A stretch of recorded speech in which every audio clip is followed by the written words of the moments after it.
Well, US President Donald Trump announced the truce on social media, but cautioned the pause hinges on the reopening of the Strait of Hormuz.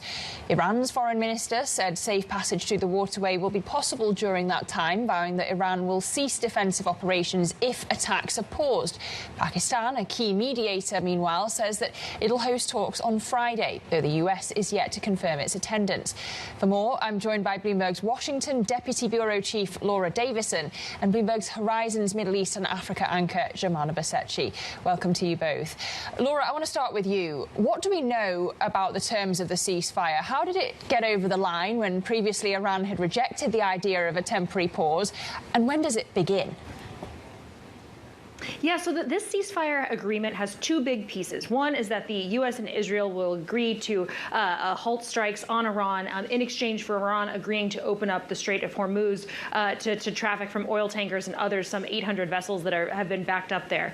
This is all very tenuous, and the details are still emerging and yet unclear. Any of the sort of subsequent details, things about the future of Iran, their nuclear capabilities, their ballistic missile arsenal, all of these details have still yet to be worked out. But for now, those are the two pieces that were able to come together. A White House official says that J.D. Vance was actually very instrumental in putting this deal together, that he was sort of the instrumental linchpin. He, of course, has been one of the least enthusiastic members of the Trump administration about these Iran talks. The administration has really put him forward as one of the more palatable negotiators with the Iranian side. Pakistan served as a middle ground here. So a lot to happen over the course of what is a relatively short ceasefire period, just 14 days that they've agreed to stop the fighting for now. Joumanna, this isn't just a war between the US and Iran. Will fighting stop on all fronts? Because we've heard from Israel's Prime Minister Benjamin Netanyahu saying that the deal doesn't cover Hezbollah in Lebanon, and that seems to contradict what Pakistan said earlier.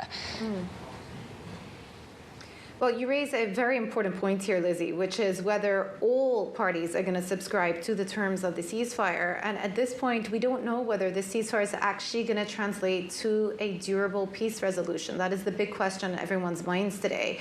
You're right. About an hour ago, the Israeli Prime Minister did say that he supports the U.S.'s efforts with the ceasefire, the two-week ceasefire, but that it does not apply to Hezbollah. And herein lies the issue, because as Laura was saying, Iran have put forward their counter terms, their counter proposals of what they would like to see.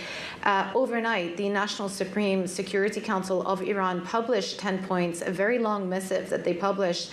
And included in those points, other than the full lifting of sanctions, the end of hostilities, the withdrawal of U.S. from bases in the region, and control of the strait, obviously many of those are non-starters for the U.S., they've also stipulated that the war against all of their components of the so-called axis of resistance should be halted immediately. And there, of course, they're explicitly referring to their crown jewel in the axis of resistance, and that is Hezbollah, the ongoing active front between Israel and Hezbollah in Lebanon. And if you look at the evolution of ground troops just over the last couple of days, what has happened actually is quite the opposite. Just in the last 24 hours, Israel have deployed yet another ground division to expand what they would say is a security zone or buffer zone in the southern part of Lebanon.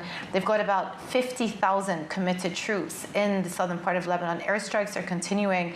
And of course, this has led to a massive displacement of citizens within Lebanon, over 1.1 million per the United Nations. So it is unclear at this point whether this stands from Israel's perspective and their ambition to continue going with the war with Hezbollah can actually stymie efforts to translate the broader ceasefire in the region into one that is more long-lasting.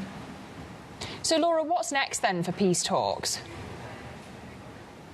Yeah, so Pakistan, who's really served as a key intermediary for the past 5 or 6 weeks of this conflict or so, has invited all sides to come to Islamabad on Friday to sit down and hash out what a more durable peace plan would look like.